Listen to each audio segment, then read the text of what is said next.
Brianna Hurtado will give the pledge for us.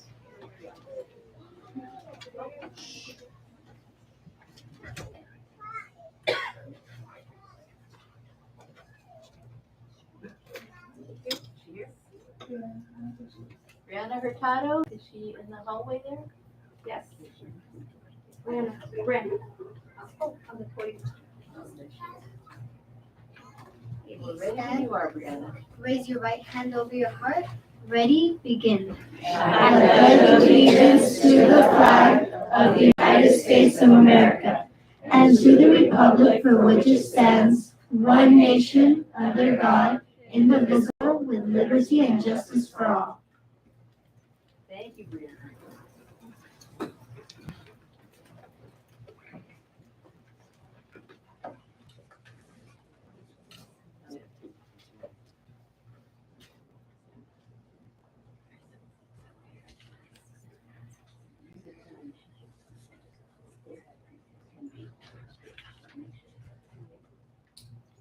Okay.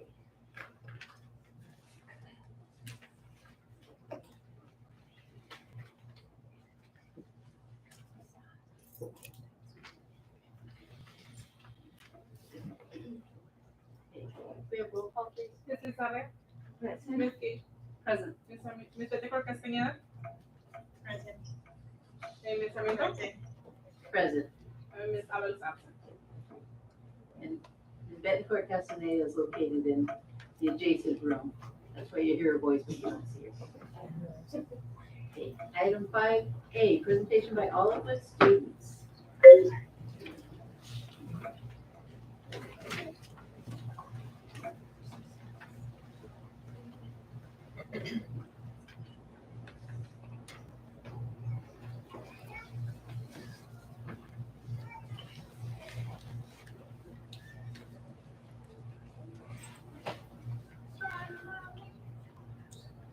While you're setting that up, I'll just read the backup. Sixth grade students from Baldwin School will present the Butterfly Project and the Wise Owl Newscast, two value-added experiences.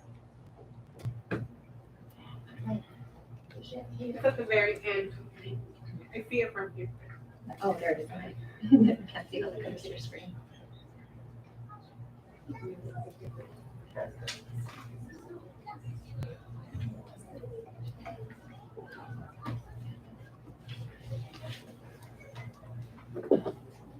Good evening, President Sarmiento, members of the governing board, Dr. Brady, National City community members, and guests. We are students at Olivet School. Today we would like to share with you something important we are learning in class. It is the Butterfly Project. Maya, what is the Holocaust? You don't know what the Holocaust is? No. In 1933, the Nazi Party took control of the country of Germany.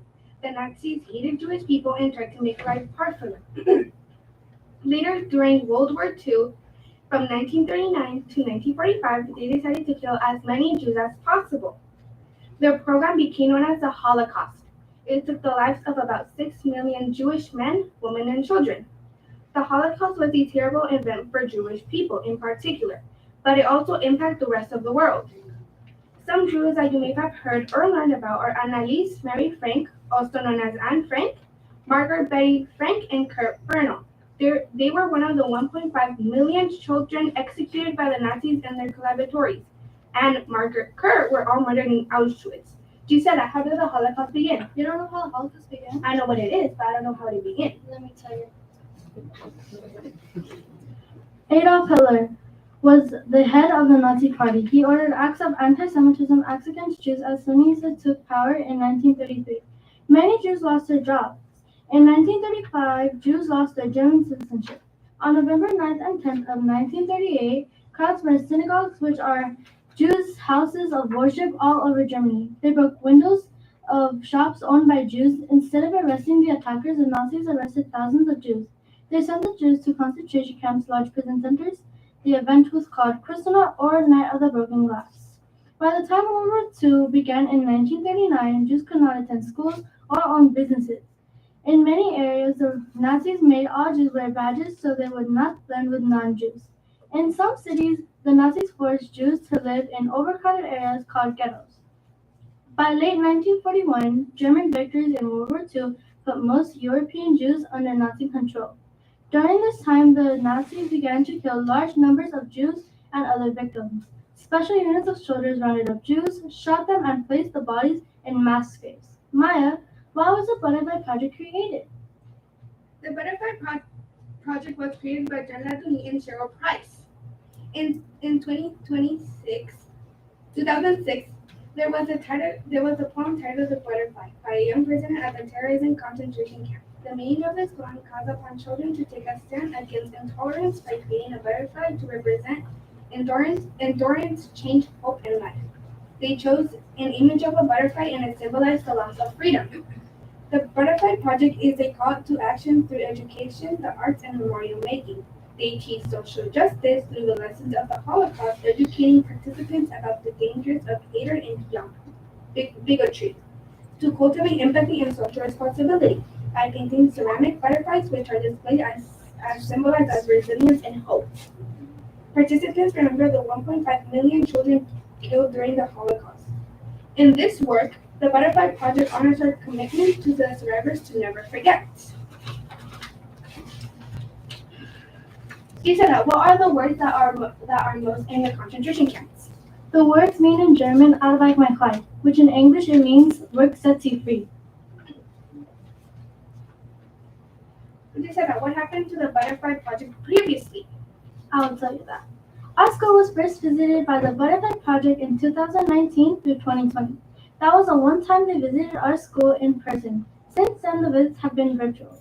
Those students were fortunate because they were able to see actual resistance from the Holocaust.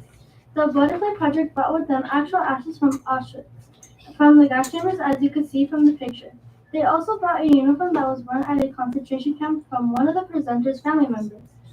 In addition, the Butterfly Project donated many Holocaust-related books to our classroom that we have enjoyed learning. We became more interested in studying history when we learned about the Holocaust. Many of our classmates enjoy learning about World War II now. We also have Holocaust books from our ARC library. It is nice to have a wide selection of reading books to learn even more about this time period. Maya, I know we had the Butterfly Project in our classroom, but I forgot what we learned about. What did we learn? You don't know what happened in our classroom? I completely forgot. We participated in the Butterfly Project to honor the kids of the Holocaust, and we painted a butterfly to honor and remember those kids who sadly lost their lives in this horrible event. A lesson we should learn is to treat others with respect, no matter what religion, culture, or beliefs they have. They also taught us about the necessity of perseverance and resilience, the power of hope, the dangers of bullying, bigotry, prejudice, and discrimination, the profound impact of upstanders for justice, the importance of gratitude.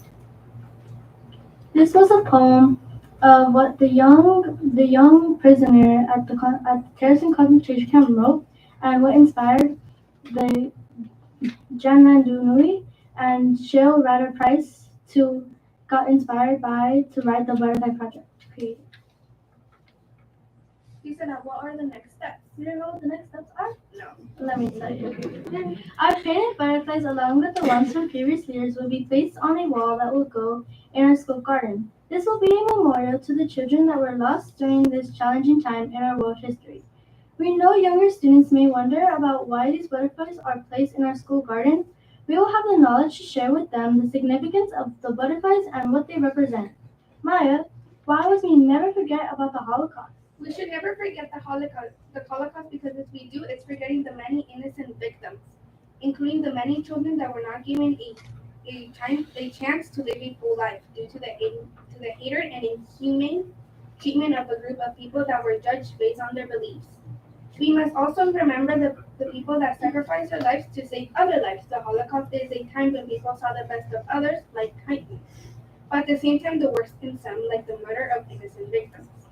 Another reason why we should remember is in case we see a leader taking the same steps as Adolf Hitler, we can protest and fight for what is right, so the Holocaust will never happen again. When we see a leader making unjust decisions or the practice of prejudice, racism, or marginalizing certain races, we can make sure history does not repeat itself.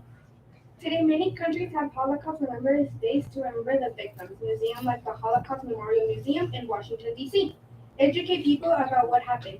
The Butterfly Project also educates educates children across our nation, many people, including my class. Hope that learning about the Holocaust can prevent such a terrible thing from ever happening again.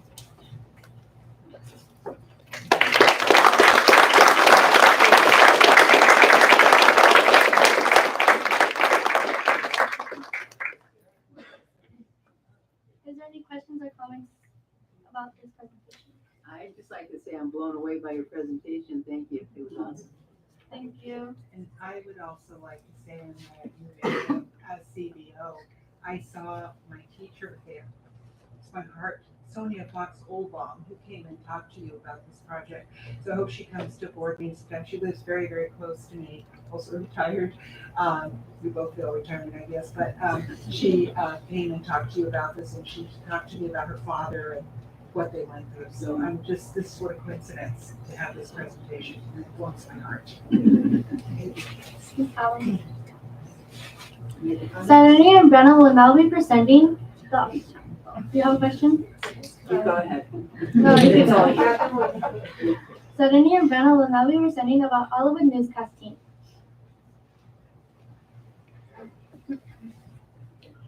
So, good afternoon. I am Sareli Flores. And I am Brianna Hurtado. At Hollywood School, we're excited to have a newscast team selection. Do you know what a newscast team is? If not, we will tell you all about it. The newscast team at Oliver School presents events going on our school, such as end of the year events, expectations, San Diego National City history, and also all about what is happening in our very own Oliver School garden. We also enjoy conducting interviews. The newscast team is composed of 4 through 6 year students who have to fill out an application to join the team. Members select tasks they are interested. Such jobs include being a director, scriptwriter, newscast anchor, being part of the writing team, camera operator, or being an editor. We meet early mornings at 7:45 a.m. on Thursdays. We also get support from Mr. Bland when it is time to record our newscast. He is a great resource that has been super supportive in our newscasting journey. He shows us how to use the camera, how to edit, and how to speak in front of the camera, along with the support from our teacher advisors. By working as a team, we created informative newscast videos full of information. One of our favorite parts is also including bloopers. While writing new lines, practicing for videotaping, and speaking on camera, newscast members are also able to practice their verbal speaking skills, as well as cooperative communication and working as a team. Together, we are all part of an amazing newscast system. Teamwork makes the dream work. We are proud to be a part of the Oliver Newscast team. Here is a short clip for you to watch. Hi, I'm Marla, and I'm Cassandra. Welcome to the Live Zone News. Hi, I'm Brianna, and my quote of the week is, "You only live once, but if you do it right, once is enough." I believe this quote is a wonderful quote because it can represent how you can live your life. You can either live it or waste it. Hi, I'm Joseph, and I'm Brianna, and we're going to be talking about kindness. As you know, this month is Kindness Month. Hey, Jazeen, have you felt the kindness yet? Yeah, how about you, Brianna? Because kindness is always the answer. I definitely feel kindness all around. I've seen so many students at Oliver being kind by giving teddy bears and chocolates to others. I would like to share what's happening here at Oliver. We are asking parents to use a crosswalk and a parking lot. Please use a crosswalk and do not cross in the middle of the street. The cafeteria challenge starts every Monday through Friday. The class with the most points gets a trophy for the week. Remember to be a lifestyle always. We will sleep during this every Friday. On March 1st, we will be doing Read Across America. I hope you're looking forward to this event. And that's all we're gonna show.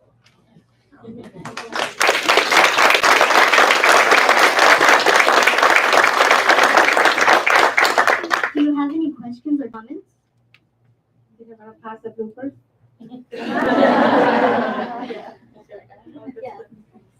He didn't include it in that. That's okay. We imagine what it is. Anything else? Thank you. It's a lot easier to listen to them tell us to use the crosswalks than it is for us sometimes to respect each other. So y'all are smart using you guys to do this, to talk to the adults and talk to whoever. So thank you. But I did not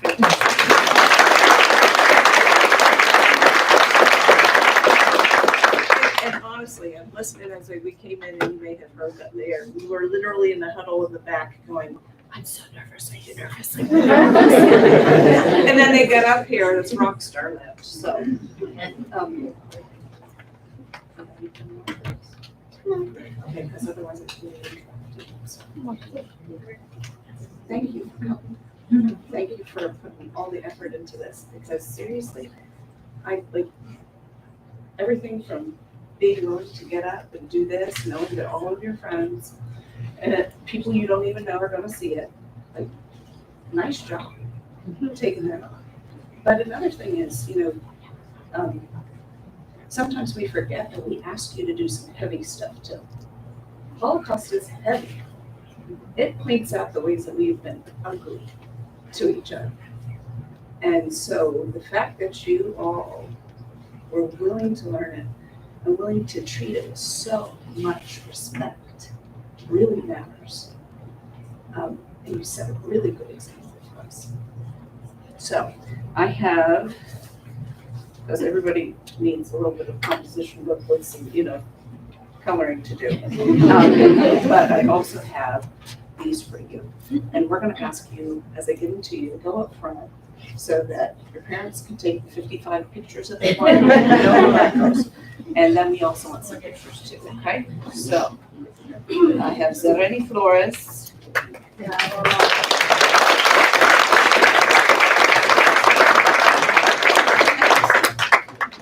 Brianna Hurtado.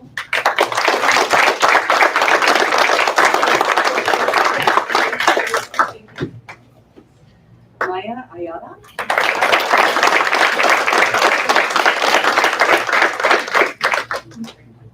And Gisela Pineda.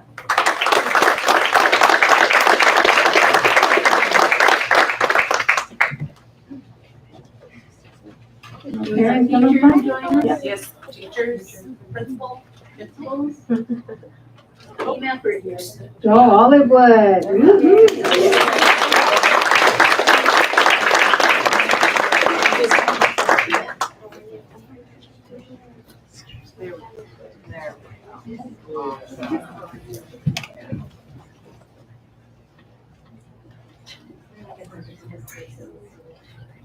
Thank you so much.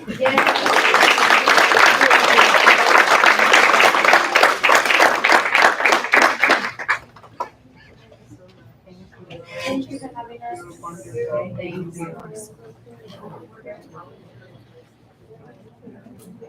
By the way, students, we get nervous too sometimes. You're not the only one. Okay, item B, to recognize Ashley Balo, Outwood School as value-added volunteer. Yes. Is she here? Great.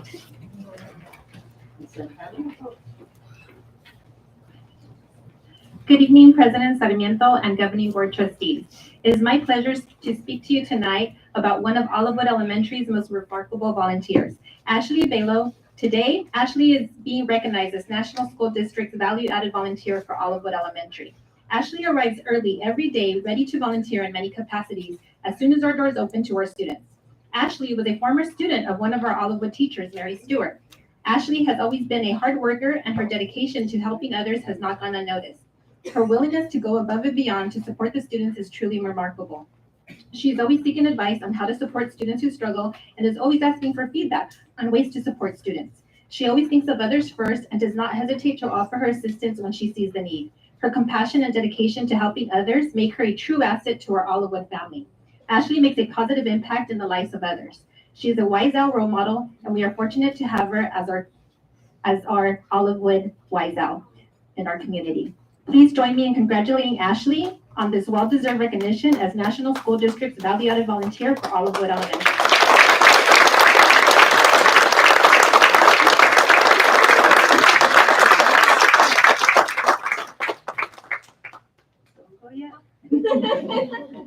Well, I read a quote about volunteering. It's because we don't pay them because not because they're worthless, because they're priceless. So your job is priceless. Volunteering is not easy, but if you do make it happen, right? Yeah. So thank you so much for being a value-added volunteer.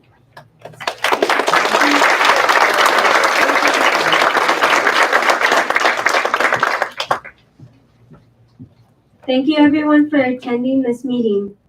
I was not prepared for a speech, but I prepared one anyway. I've been going to Olivewood School since I was little. I've known most of the staff that works there since I was a small child. So Olivewood is truly my home school. We used to be the owls well, now we are the owls. But we used to be the trees. So we went from trees to owls. So we got mightier somehow. No wonder you're a white owl. But watching the children grow is one of the most beautifulest things I've ever seen in my life. Being able to teach them to read and seeing them write letters to me throughout the year, telling me what words they've learned from me, has really touched my heart in the deepest way that I cannot describe. I've really grown close to my teachers that I've helped, and they've all welcomed me with open arms. And I've also learned a few things myself that I haven't learned in my life, such as basic math. I mean, I'm horrible at math, but I'm learning times tables as well with the children. So, and I'm learning cursive. Yes. So the children are learning, I'm learning. They're reading, and I get to read with them too. They get to read to me, I get to read to them, and they enjoy it.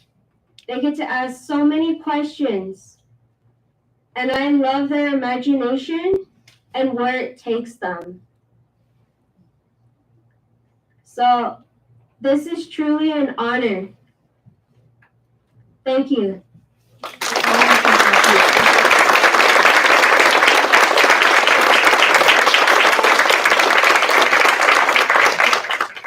You can come up to the front, Santana, as well. So we get some pictures. Any teachers like to join in? Feel welcome. Ashley, those are beautiful words you made inside. Don't feel lonely. I'm terrible at that too. But I have other talents too. Well, my talent is reading, so. Go girl. Congratulations.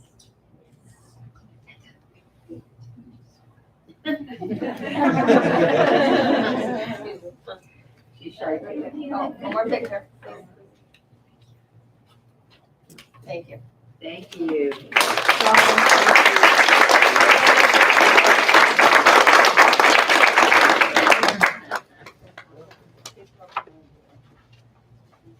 Is Arturo Becerra here?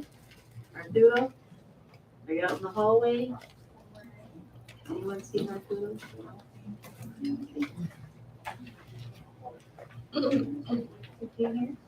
But if not, we'll table this item to the next meeting. Next item D, to introduce and welcome new employees. Dr. Kevin? I have the pleasure of introducing our new employees. If I call your name, please come on up. We'd like to take a picture at the end. Our first employee is James Vieira, teacher of special day class mild mod at John Otis School. Mr. Vieira holds an education specialist instruction credential, mild moderate authorization. He has worked as an education specialist mild mod teacher since 2014 for the Grossmont Union High School District, San Marcos Unified, and San Diego Unified. Mr. Vieira holds an MA in Education Specialist, mild mod from San Diego State University. Welcome, James.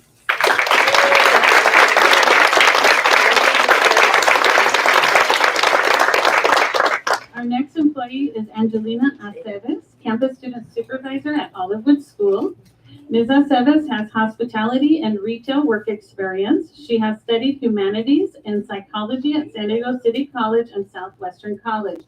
Welcome, Angelina.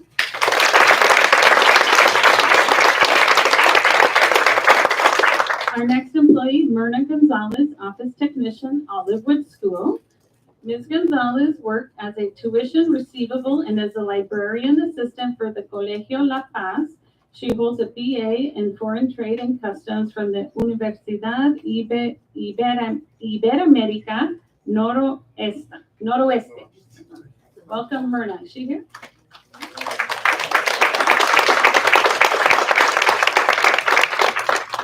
Our next employee could not be here tonight, but I'd still like to recognize her, Deanna Hernandez, Instructional Assistant Healthcare at Lincoln Acres School.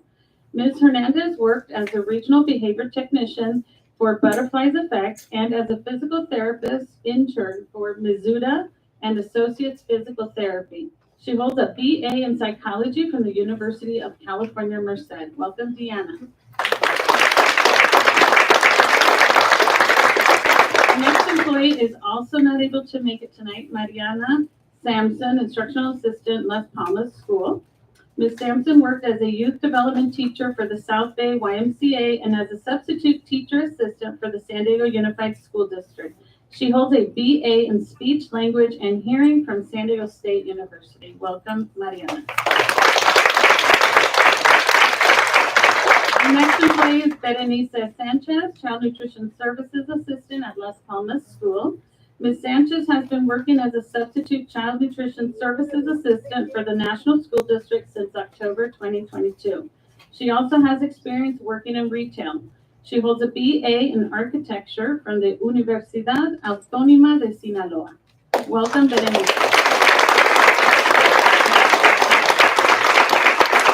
Our next employee is Stephanie Stenson, Instructional Assistant at Central School. Ms. Stenson worked as a teacher assistant for the Neosho County Community College and as a child care provider for the DC House Daycare Center. She holds an AA in biology from Neosho County Community College. Welcome, Stephanie.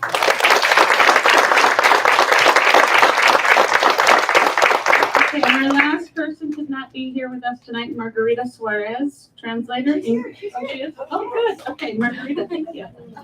Margarita Suarez, translator, English, Spanish District Office. Ms. Suarez worked as a paraeducator for the Cajon Valley Union School District and as an office assistant for the San Diego Picnic Company. She previously worked for the National School District as an instructional assistant healthcare in 2015. Welcome back, Margarita.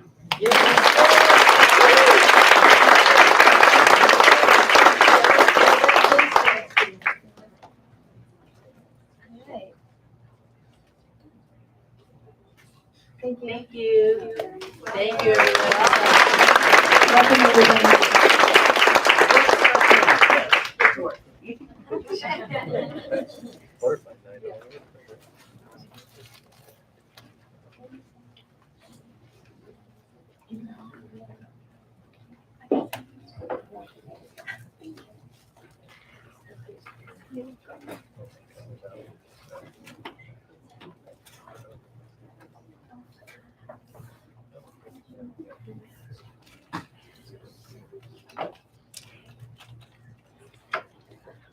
Okay, at this time, we know our students have homework to do.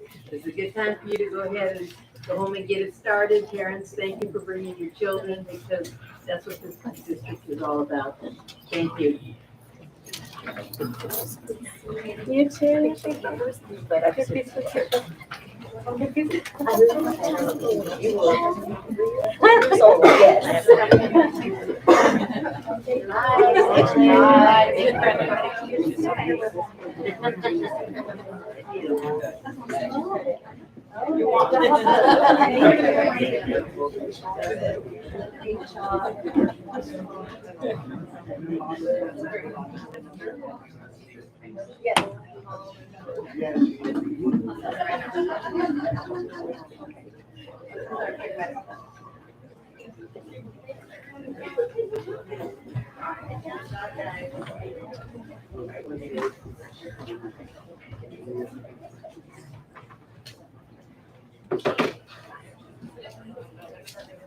Chapter 6, Public Communications. Public Communications provides the public with an opportunity to address the board regarding an item on the agenda or other topic. Anyone wishing to address the board shall submit a request for oral communications cards. Cards are available near the entrance to the boardroom and are to be submitted to the recording secretary.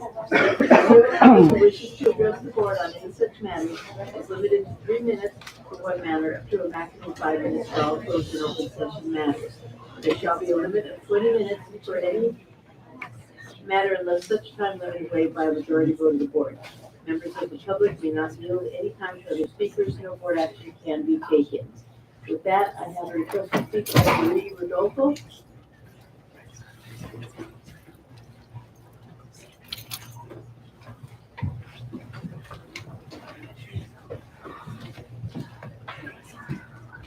Good evening, Board President, Ms. Sarmiento, our trustees, Dr. Brady, Dr. Kraft, Dr. Kevin, and Ms. Johnson. My name is Marie Rodolfo, and I'm here to speak about the Special Education Roundtable. I would like to express my sincere gratitude to Dr. Kraft and Dr. Vargas for organizing this meeting, or should I say meetings. It helped me understand the chronology of special education federal laws and how that translates to what the district does for the benefit of our students with IEPs. It is important to know the history in order to understand the goals and vision for special education in our district. Furthermore, there was a sharing of information between the parents and the district. As a parent, I felt heard and understood more than I did during the IEP meetings itself. We, the parents, were also given an opportunity to ask questions. This helped me understand the process, and it helped me understand how the district is carrying out the law for purposes of compliance. Now that we are on the same page, I am looking forward to more collaborative parent roundtable meetings. The federal laws state what needs to be done. The district acts on the how. The law protects our child's rights, and there is nothing anyone can do about it. With parent involvement and giving us this wonderful opportunity, I believe this very important collaboration will benefit all students, both with disabilities and without disabilities. We, the parents, know our child better than anyone else. And as involved as we are in our child's education, we know what's best. Fortunately, you as educators and we as parents have the same goals and the same vision for your students, our child. Lastly, just have to say that I felt a tremendous amount of support in having Dr. Brady, Ms. Cici Garcia, and Ms. Melanie attend the Special Education Roundtable. Also, our trustee, Ms. Rosina Lizarraga, who shares our experiences and understands the parent perspective, was present. Thank you. Thank you. Diana Whitaker.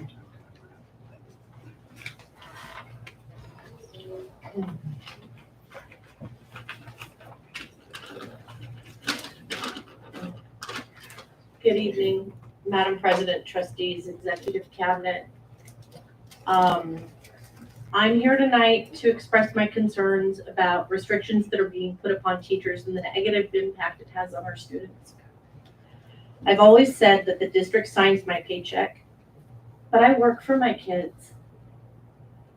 I've been teaching in National School District for 33 years, and never have I felt so frustrated, sad, and absolutely limited in what I can do for my students. Especially at a time when our students need more than ever. I have to do less. Many teachers work best in their classrooms. I'm definitely one of those. I can sit and I can contemplate and I can figure out what to do for that one child who really, really, really needs something different. But we're no longer allowed to do that. We have restricted access to our classrooms, and it's like tying our hands behind our backs, and it's not allowing us to provide the best education for our students. I deliver 15 lessons per day. 12 of them are not routine and require thoughtful, intentional planning with a lot of differentiation for student needs.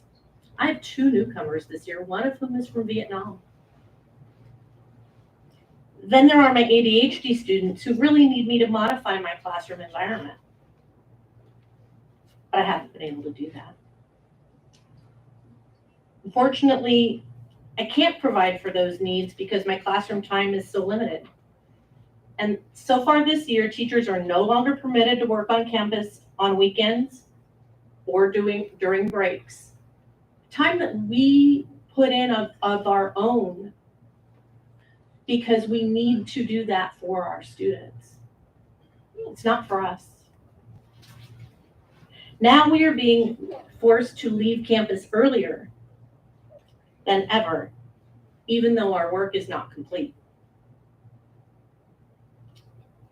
We are no longer being treated like professionals, but like employees who must have their boss present to be trusted to do their job. It's insulting. Some teachers are okay with taking work home. Others, like myself, leave work at work. My work-life balance depends on that separation. What is the benefit of restricting teachers?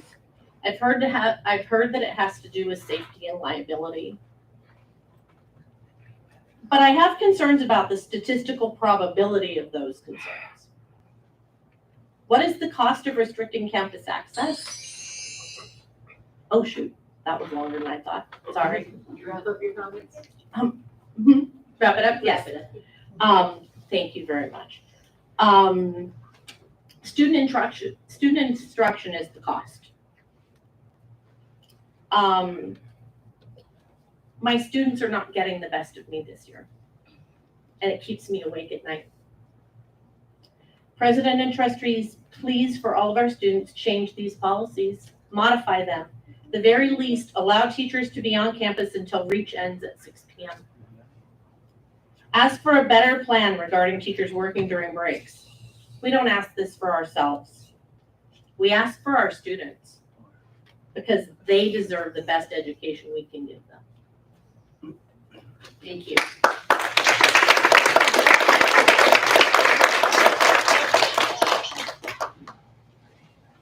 Moving on to the agenda, we'll be pulling item 10B. Do I have a motion to accept the agenda?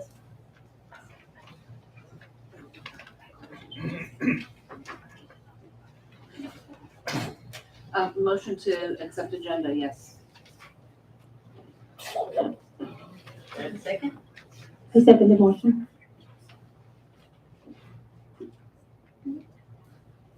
Roll call? Mrs. Salas? Yes. Ms. Gage? Yes. Ms. Bettencourt Castañeda? Yes. Ms. Sarmiento? Yes. Diana Castillo? Thank you. Item 8A, to approve the minutes of the regular board meeting held on April 12th, 2023. I'm sorry. Oh, I'm sorry. Let's jump back to 8. Excuse me, 8 to approve the consent calendar. All items listed under the consent agenda are considered routine and will be acted upon in one action by the board. It is understood that the superintendent has recommended approval for these items. There will be no discussion prior to the time the board votes on the motion unless members of the board, staff, or public request specific items to be discussed and or removed from the consent agenda.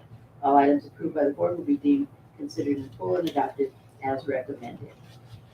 So, I move to approve consent agenda. I second the motion.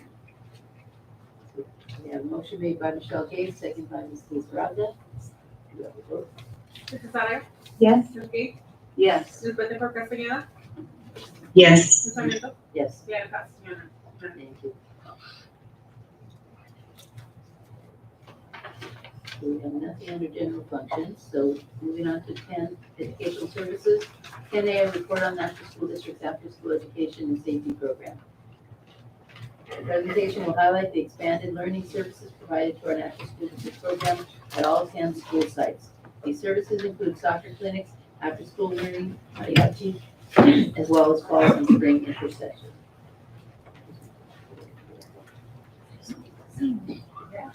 Yes. Thank you. At this point, I would like to invite Ms. Jeanette Tacto and the REACH team up to the podium, please.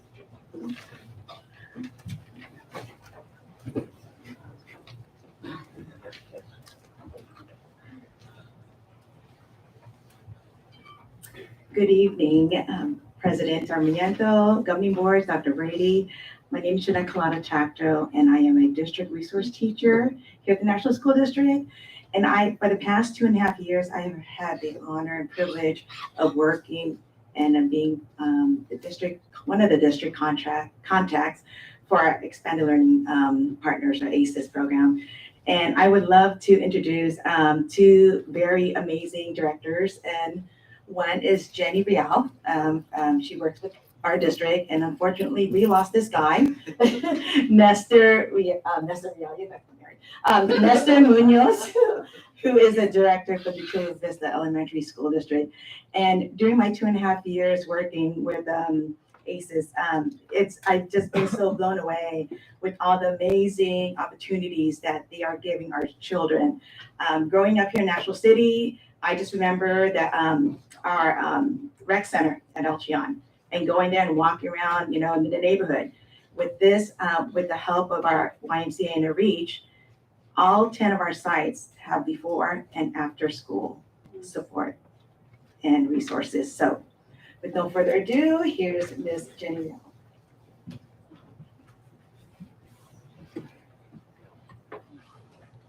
Good evening to all. Thank you so much for having me.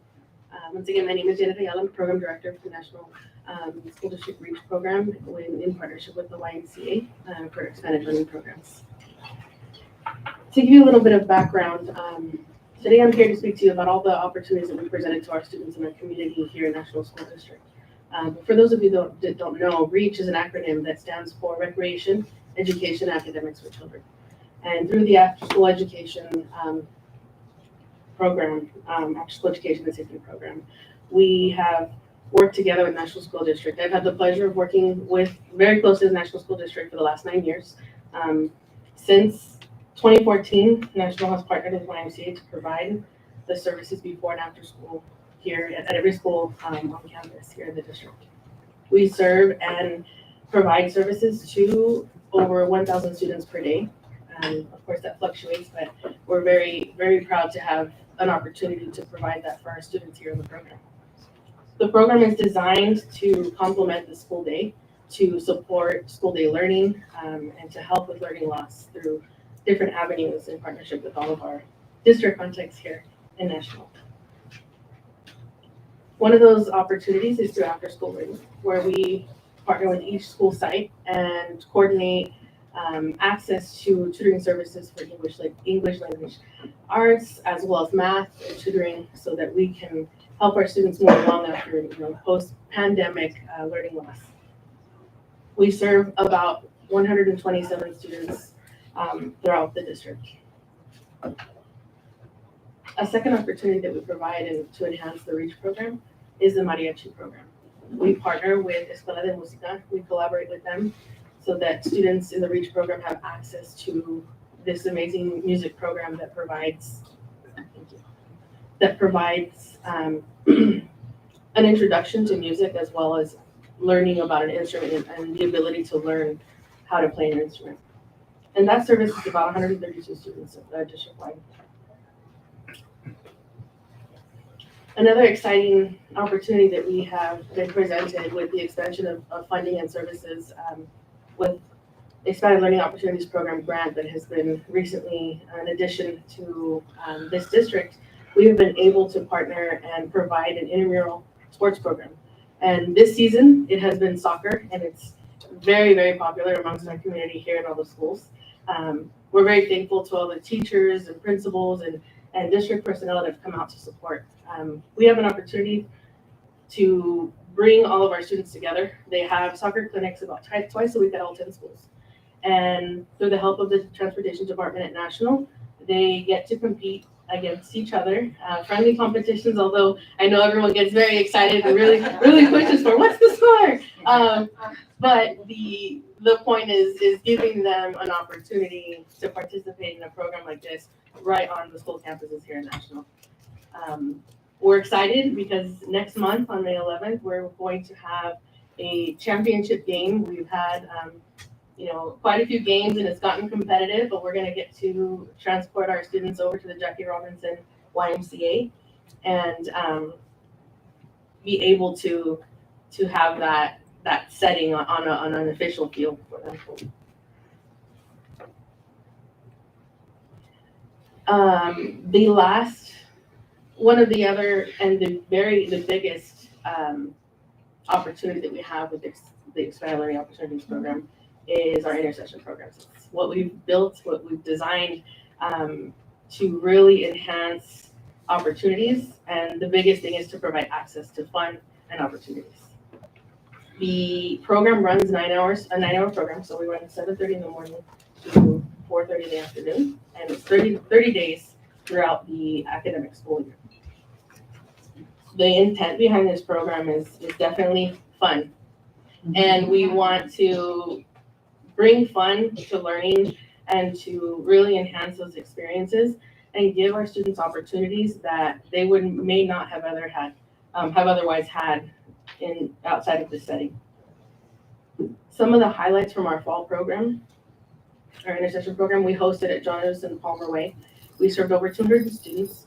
They had some on-site opportunities that included radical reptiles coming onto campus. They got to learn about reptiles and see them up close and touch them, hold them.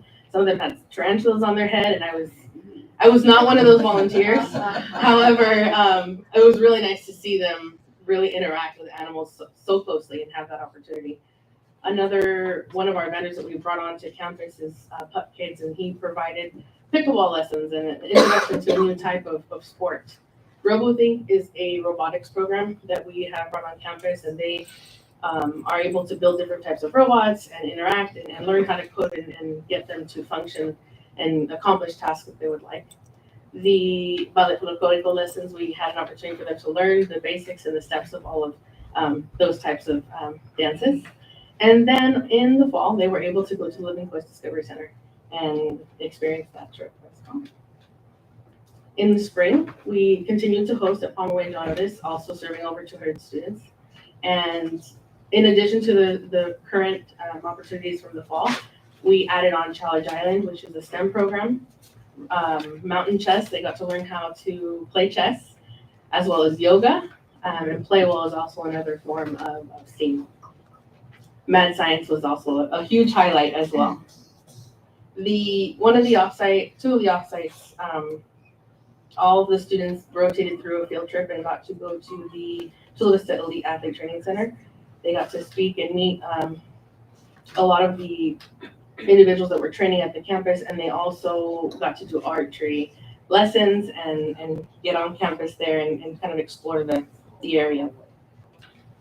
Some things to look forward to in the summer. We're currently building and designing and enhancing what we're currently serving, as well as additional vendors and on-site opportunities, including Level Up. They're going to learn how to build an escape room. They're going to do working with Legos and robotics as well. We have an opportunity to send them. Each of the school sites will go to the Children's Nature Retreat in Alpine, so they'll get to travel outside of the area and see something and get some exposure to something new. They will also go to the Comic-Con Museum. I will definitely be a chaperone on that field trip. Petco Park Tours, they get to go and tour the facility, a more closer look. And they'll also get to go to the San Diego Zoo again. They did attend last summer. So looking forward to our summer program. And then I just wanted to share a couple photos of some of the opportunities we've had this year through our programs. I'm a visual person, so I like to see the fun in action. So this is the San Diego Zoo last summer. They also got to go to Olive Gardens. They learned how to cook. They got to, pick their own plants and learn all about what happens there at Olive Gardens. They were able to go to the Fleet Center, have some lessons on site, as well as tour the facility there on campus. And radical reptiles. There's that tarantula on top of the head. I was very scared for this child. He was very happy though. And RoboThink, just an example of kind of the robots and robotics that they put together in one of their past sessions. Ponyland was also an experience from last summer. They got to go and learn about how to care for and interact with some of the animals here in the area.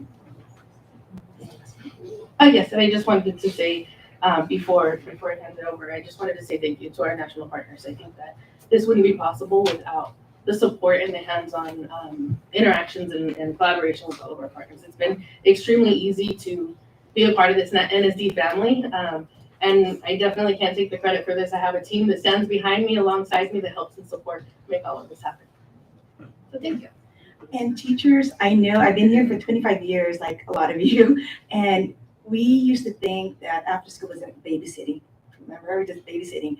But is that babysitting all the things that they're doing every single day? We have such, well, the YMCA and REACH also has such amazing supervisors and staff, and they have so much energy. I'm like, oh, I want some of that energy too.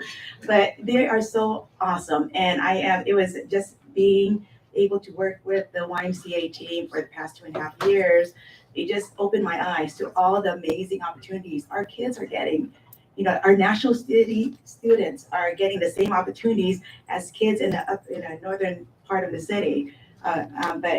It's amazing, and hats off to all of you because you guys are doing such awesome work, and we really want to continue our partnership with you. So thank you again.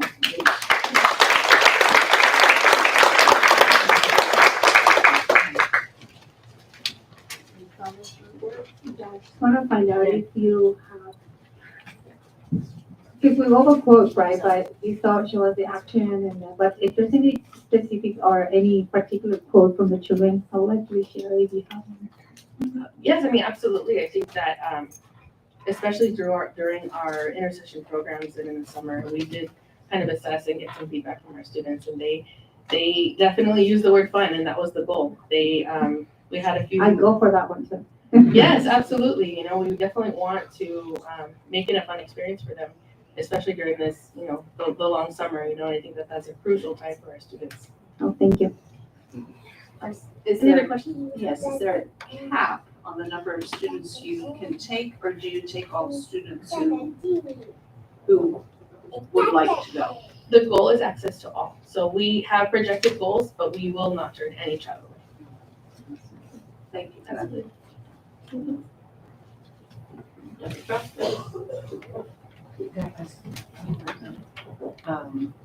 Yes, and so we are encouraging and hoping that we have higher enrollment. We're advertising now. We would like to have as many students as we possibly can. Well, maybe the students should go home and advertise for you and tell their friends what all they're doing. You know, I know initially the REACH program, or not necessarily REACH program, but just the after-school program was seen as just additional assistance for those parents who were working. We didn't want the kids going home, latchkey kids going home to an empty home, and also to provide them homework after school and things of that nature. And I'm just blown away by what, I'm a visual learner as well, and just seeing the pictures, and especially the tarantula. But I'm very, very pleased with what I'm seeing, because having been on the board as long as I have, I've never actually seen it presented in this way. And you've done a really good job of showing us that our votes have been very valuable for our children, for you to come in and work with our children, and I just want to say thank you. Thank you very much.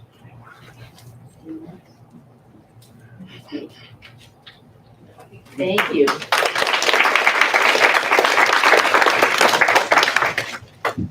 Item 10C will approve CT 4057 with Maya and Guetta for services for the special education program.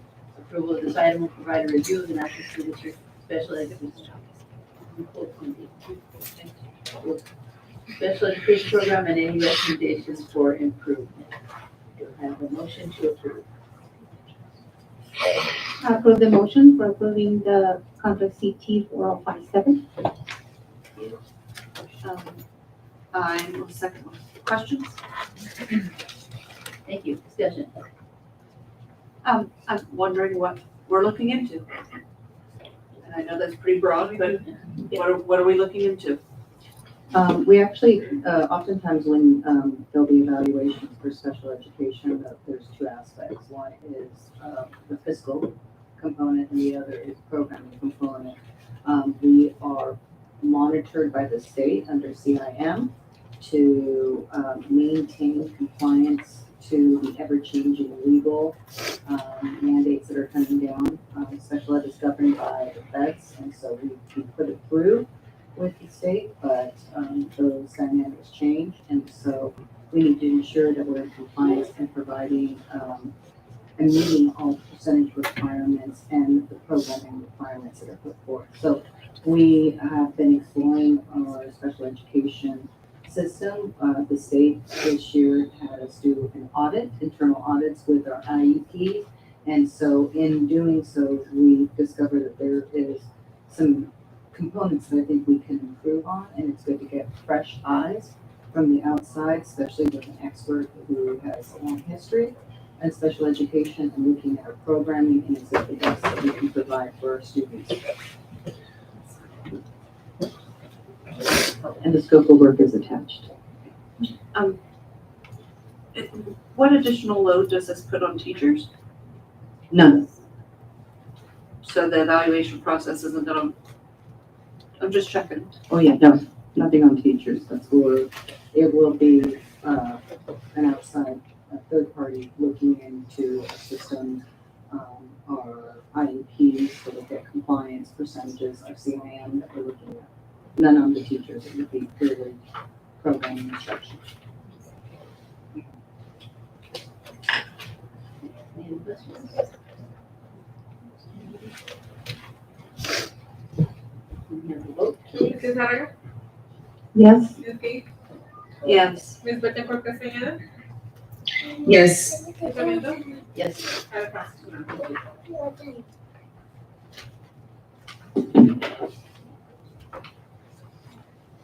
Item 11A, to conduct a public hearing regarding the initial proposals for the National City Elementary. Oh, again? Let's go back again.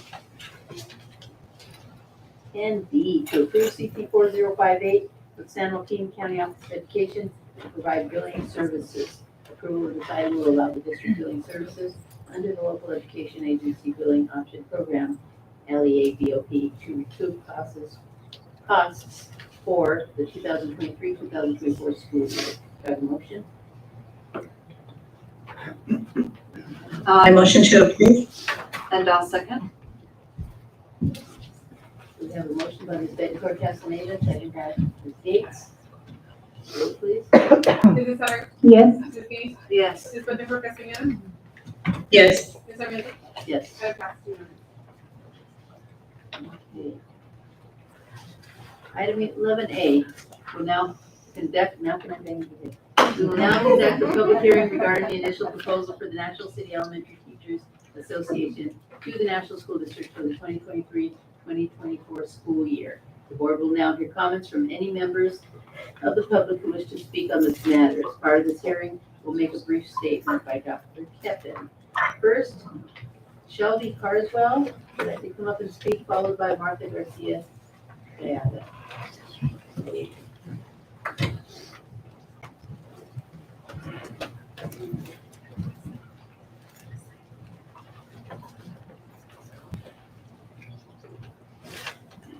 Good evening, board members and executive cabinet. My name is Shelby Carswell, and I currently teach a Mod Severe SDC class that consists of first, second, third, and fourth grade students at Rancho de la Nacion Elementary.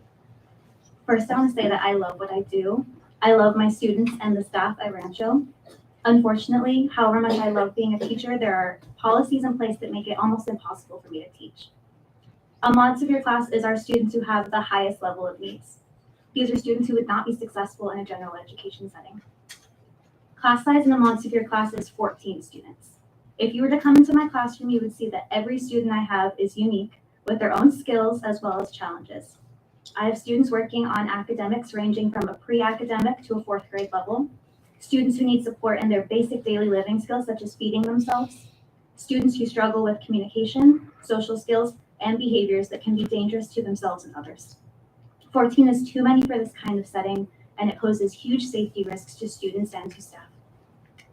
It's extremely difficult as a teacher to differentiate instruction for such a range of needs, to work on IEP goals, progress monitoring and paperwork, manage instructional assistants and work with support staff, coordinate mainstreaming, manage behaviors, and keep students safe, while at the same time creating lessons and trying to teach 4th grade levels.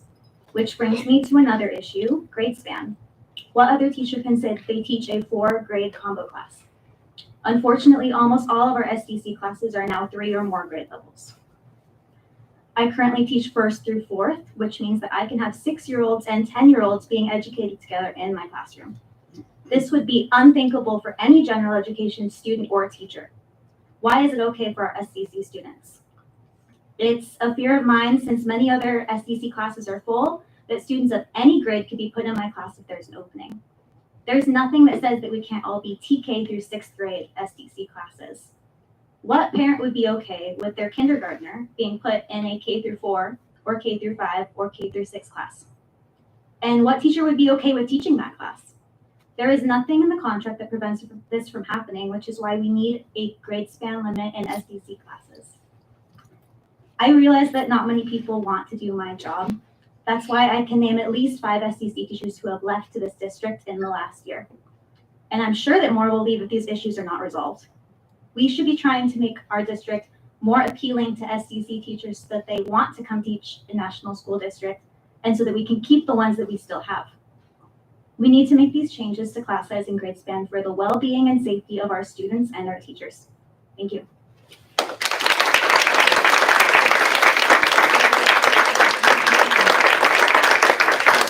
Thank you. Martha Garcia Gallardo, followed by Dorothea Donnelly. Martha, did I say your name right? Gallardo? Gallaga. That's right. That's correct. Good evening, honorable executive cabinet members, president, and governing board of trustees. I'm sorry, I'm getting nervous. It is difficult to exaggerate just how much impact grade teachers, as you've seen previously, have on a student's life. We are first responders. We assess every situation that arises in our classroom and respond accordingly, whether it is academics, health, psychology, counseling related, or that a student didn't eat breakfast or doesn't have a snack, you name it, we respond for our students.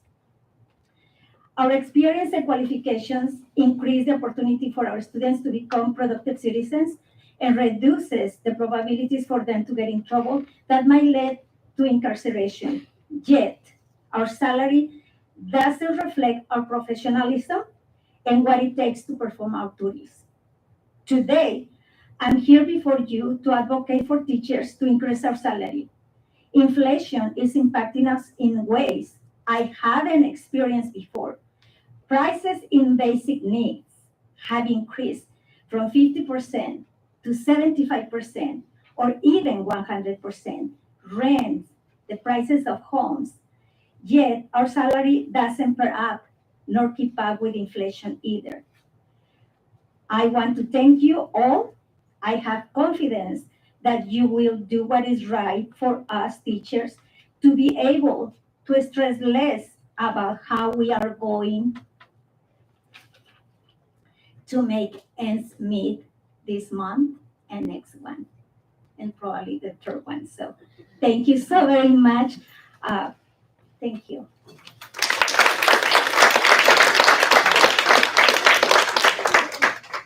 Next we have Dorothea Donnelly, followed by Lorena Gamboa.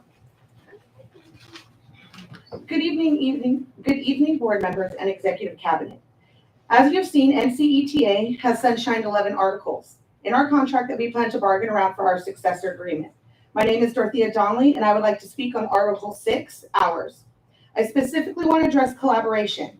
For those of you that don't know, collaboration is when grade level teams get the opportunity to come together to discuss the many aspects of what we are doing in our class to help our students succeed. We get together to discuss data, intervention strategies, behavior strategies, next steps, lesson planning, and much more. The reason we do this is that no two teachers are the same and no two teachers teach the same way. So being given the opportunity to meet with fellow teachers for support and ideas to help our students achieve their goals is irreplaceable. I'm currently a TK teacher for the first time this year. I walked into an empty classroom with absolutely no curriculum for my TKers. I had not a single training or a single conversation about what my expectations were when stepping into this brand new class. I had to just figure it out. What I could have benefited from was collaboration with my team teacher. What could have been an opportunity for me to be steered down a path that didn't seem so overwhelming and bleak would have been collaboration time with my team teacher. To have been given the opportunity to be shown what TK looks like, what strategies are effective, what routines tend to work, what assessments were being used, and how curriculum was used effectively. All of this would have been absolutely amazing, but I never got this. Why? Because for the last 9 years, every teacher was given collaboration time. Our collaboration time was given while our students had enrichment, and it was taken away this year.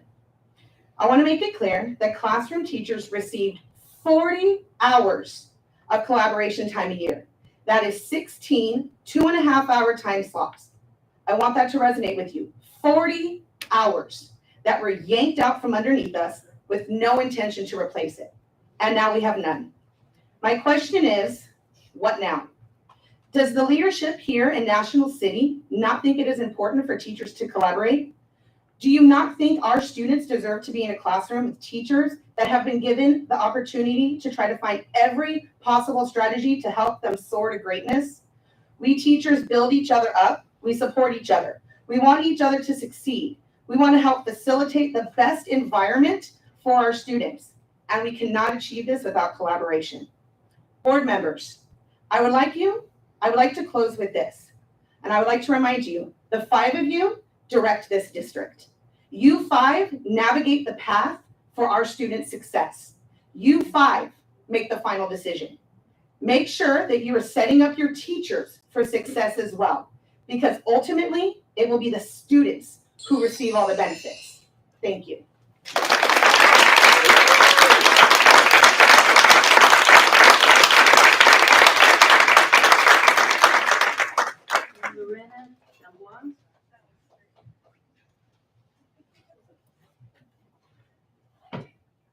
Good evening. My name is Lorena Dambois, and I am a preschool teacher. I came here today to express concerns preschool teachers in this district have with changes occurring within our preschool program. It is a scary time for us right now with low enrollment and losing a lot of colleagues. Our job does not feel secure, and it doesn't help when we attend meetings where we hear things like, think about it. We don't know what will happen with preschool here in the National School District. We know that changes to our program are coming due to low enrollment. In fact, a lot of changes in staffing have already happened. We ask that you think of safety and active supervision needs when you are making changes to our program. Please remember that our little ones are 3 years old and they need more support with everything, from something small like toileting to more active supervision. We ask that you keep in mind Title V and Title 22 licensing rules and regulations when planning classes and staffing changes. Please be mindful when making transfers and in making staffing decisions. Remember that we are asked to perform more tasks due to licensing requirements. Tasks including but not limited to opening and closing gates, supervising gates, taking attendance in 2 places. We do synergy and we do a monthly report. Picking up breakfast from the cafeteria, cleaning and disinfecting tables, setting up breakfast and serving it, opening meals and food for the children, picking up plates and food after the meal, taking out the trash, taking breakfast bins back to the cafeteria, supervising 2 meals, taking out toys. In preschool, we're required to take out more than just tricycles, putting toys back in the shed, monitoring hand washing procedures and ensuring that they're being done correctly, supervising outside play.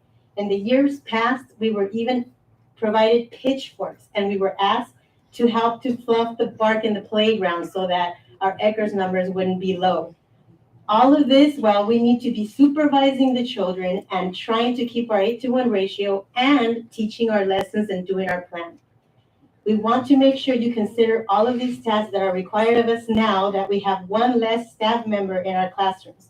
We have been told we have low numbers and some teachers do not have any students in the afternoon classes. But this is not true for all of us. We need to ensure parity for all unit members. Please. Thank you.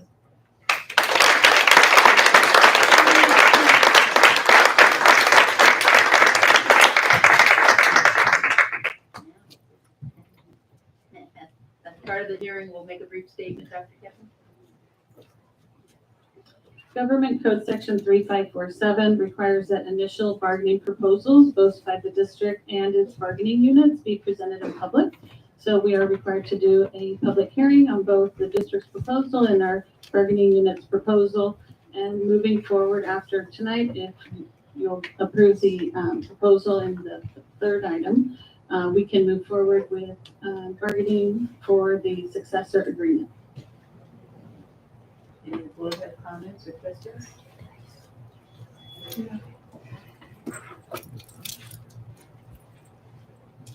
At this point, I'll close the hearings.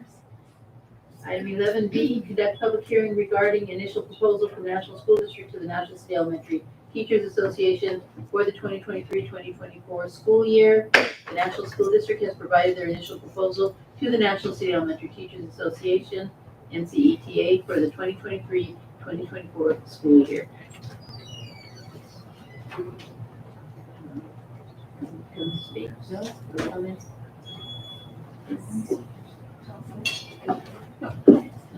Okay, and seeing as no one is coming forward, I will close the public hearing. Right? No? Okay. Public hearing is closed. Item 11C, adopt initial proposal from the National School District to open negotiations with the National City Elementary Teachers Association. The initial proposals are made available as public information prior to the start of the negotiations. The negotiations are for the 2023-2024 school year.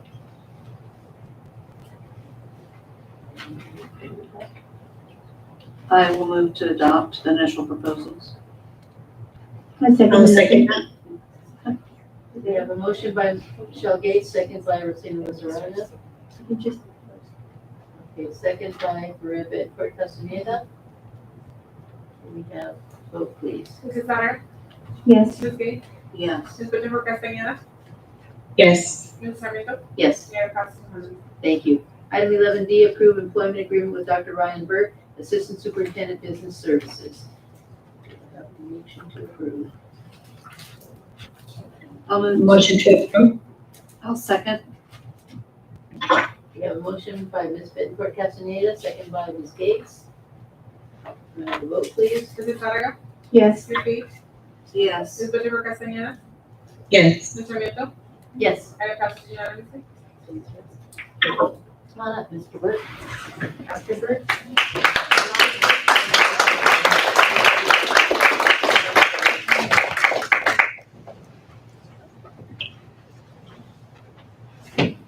Dr. Burke, you have officially earned your wings. All right.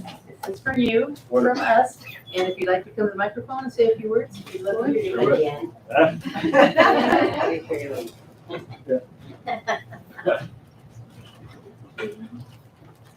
Board President Sarmiento, trustees of the board, Superintendent Brady, and cabinet, I'm thrilled to be joining National staff. I can't wait to get to work, roll up the sleeves, and see what we can do for students together. I know we have a lot of work and we have a lot of common ground that we've got to leverage. So I look forward to the work and I can't wait to join. I'll see you soon. Thank you.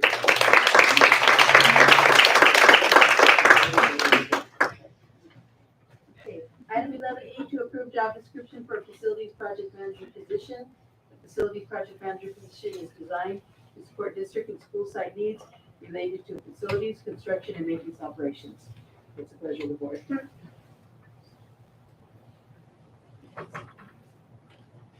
I move to approve the job description.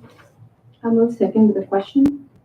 We have a motion made by Ms. Gates, second by Ms. Lizarraga, with discussion. Just to clarify, this is a new job description, right? We didn't have it before. It's only integrated. That's all my comment. Thank you. Thank you. Any further discussion? Yes. Just some You gotta general. press- Dr. Gotta Johnson. press the right button. Oh, this one. It's new. Glad you're coming, Dr. Burke. I have to hold it, okay, I'm sorry.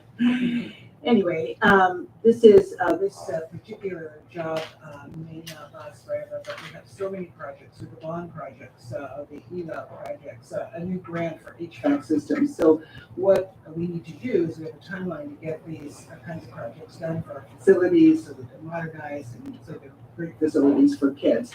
So that's something that's going to be important under the direction of Dave Castillo that's here, is to organize these projects, make certain that there's timeline and they get done in a timely fashion. So once the bond timeline, 3 to 5 years, whatever is finished, this job may not exist anymore. So Thank you for that clarification. That's what my intention of the question was. Mr. Castillo. On the one hand, of course, there's a little bit of sarcasm here because I can't help it. But on the other hand, I'm very serious. Are you going to be able to get home? When? Yes. Is this like, is this going to allow you the opportunity to be healthy? I mean, because realistically speaking, you spend a lot of time here and you're practically always on call. Yeah. But yeah. All right. And then the follow-up question is, will you then allow that person to do the job so that it makes sense to hire them in the first place? Under my supervision, yes. Okay. So basically, no.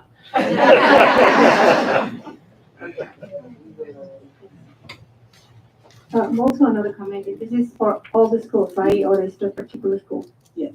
Yeah. Mrs. Sarah? Yes. Ms. Lee? Yes. Ms. Pacheco Castañeda? Yes. Ms. Sarmiento? Yes, Madam Council. thank you. Item F to amend CT 3847 with swing education to provide substitutes. This amendment will allow National School District to increase the contract cost by $100,000 for continual substitute coverage for staff for the remainder of the 2022-2023 school year. Do I have a motion? A motion to approve the discussion, please. Second with discussion, please. We have a motion made by Mrs. Bettencourt Castaneda, second by Ms. Gates. Discussion. Am I on first? Yes, you are. Okay, I just have a question in regards to the purpose of us needing to extend this, the contract, like maybe the category or what it is that we're using some of our previous allocated money to, such as, are we having leaves, are we having more training, etc. So this really is for an extension for substitutes on the HR side. It's not for the professional development. It does cover teachers who are on leave. One of the things we've had really good feedback on is having site substitutes be available for our schools. So we've had positive feedback with that. And so this just extends that opportunity for us to be able to provide substitutes till the end of the year. So initially we had estimated a contract that would last, we think we're going to need this, but we have had a need to have that amount increased for the swing contract. And we have had a pretty good fill rate with swing. We continue to have our own substitutes also apply, and so that is also increasing. But it allows us to go to the end of the year. Thank you. And we have a job fair this weekend to recruit more staff, so more subs to help us between now and next year. And that'll be at Liberty Station on Saturday for the county office job fair. So some of my questions include, how many subs are hours right now? Do you know what our standard list is? We start, I'm not sure. Our list, not swing list. How many subs? Oh, how many do of you have ours? available to us? We have about 30 or so subs right now. To our, we started off with 20 this year. We've had an increase on substitutes this year. We do have a few subs that have swing and are also they are part of our list as well through ASOP. So we always try to start with ASOP, and then if we can't find somebody, we go through swing. Okay, and when it comes to professional development, especially how often have classes been left uncovered? Mm-hmm. Sorry, this personal experience today, my kinder team got pulled from PD today down in South Bay. So I'm asking them how this is impacting us for professional development, especially. And then I'll, of course, have a follow-up question that doesn't have to do with professional development. So start with professional development. How much often are we having uncovered? So we we didn't want teachers writing sub-plans and then getting sent back. We did experience that phenomena, and it's important to us that our teachers get the professional development and that they don't waste their time. Even though we would compensate them for the 2 hours, we would prefer it if they wrote it when they came. So we ended up developing a system of having a set of cohorts subs, and we just get the same ones and they stay with us as a cohort. And so I don't believe we've had a lot of, I'd have to look for the numbers, but rare that we've had it where we've had to send a teacher back. I would like to know what the numbers are because We'll get it that, for you. well, because every time it happens, like you said, first there's the frustration of I put my sub-plans together. But the follow-up is that there's an expectation for professional development that we do that as teachers, and then we can't do what we need to do, and then we're accountable for the professional development that we didn't get. And so all of that cycle is it's extra stress. Yes. So that's Yes, I agree. part of the question. My second question then is still related to this. How often are classes uncovered? Like just not covered? How often are we having classes just not covered? We've had about a 70% fill rate. So we still struggle to get substitutes for people who are calling in sick, not for the professional development side, but for people who are calling in sick. It's about a 70% fill rate. So what are then, who is stepping up in those situations and what are we doing? Where are we pulling? I think it varies. Who's covering? We have site subs that will cover. We have the ability to ask other teachers to take the class. We have solutions that depending on what class, what grade, we have some different solutions that each principal kind of decides. Sometimes it's the principal that takes over. So. Further discussion? No. Mrs. Sarah? Yes. Ms. Keith? Yes. Ms. Benjamin Castañeda? Yes. Ms. Sarmiento? Yes, Item passes unanimously. thank you. Item 11G, to adopt resolution 22-23.33 in recognition of Certificated School Employee Week, May 1st through 5th, 2023. Each year, the National School District recognizes certificated employees during May. This is the time to honor certificated employees for the contributions they make to the district and to the education of our students. What is the pleasure of the board? I move to adopt the resolution. I will second. We have a motion by Ms. Lizarraga, second by Ms. Benford Castaneda. May we vote, please? Mrs. Sarah? Yes. Ms. Keith? Yes. Ms. Benjamin Castañeda? Yes. Ms. Sarmiento? Yes. Item passes unanimously. Thank you. Item 11H, to adopt resolution 22-23.34 in recognition of Classified School Employees Week, May 15th through 19th, 2023. Each year, the National School District recognizes classified employees during May. This is a time to honor classified employees for the contributions they make to the district and to the education of our students. Do I have a motion? Motion to approve. I'll second. I have a motion by Ms. Benford Castaneda, second by Ms. Gates. Vote, please. Mrs. Sarah? Yes. Ms. Keith? Yes. Ms. Benjamin Castañeda? Yes. Ms. Sarmiento? Yes. Item passes unanimously. Thank you. Item 11I, to adopt resolution 22-23.35 in recognition of the Week of the School Administrator, May 22nd through 26th, 2023. Each year, the National School District recognizes administrators during May. This is the time to honor certificated and classified administrators for the contributions they make to the district and to the education of our students. Do I have a motion? I'll move to adopt resolution 22-23.35. Thank you. Do I have a second? You have a motion by Ms. Gates, second by Ms. Benford Castaneda. Vote, please. Mrs. Sarah? Yes. Ms. Keith? Yes. Ms. Benjamin Castañeda? Yes. Ms. Sarmiento? Yes. Item passes unanimously. Thank you. Under Business Services, item 12A, presentation and approval of Integrity Charter School Audit Report and its findings for the 2021-2022 fiscal year. The annual audit of all funds of Integrity Charter School for the 2021-2022 fiscal year was conducted by Wilkinson and Hadley and Code LLP. Thank you. And tonight we have Mr., I hope I pronounced your name correctly. This is the first time I've met you face to face, but Mr. Kevin Strong Yep, Sprout, like Sprout, but with an L. To present some general highlights of the audit for Integrity Charter School. Hello, for everyone that doesn't know me, I'm one of the partners at Wilkinson Hadley King. And this year I performed the audit for Integrity Charter School. So when I do an audit report presentation, I typically will kind of just go through the different sections of the audit report, explain what they are.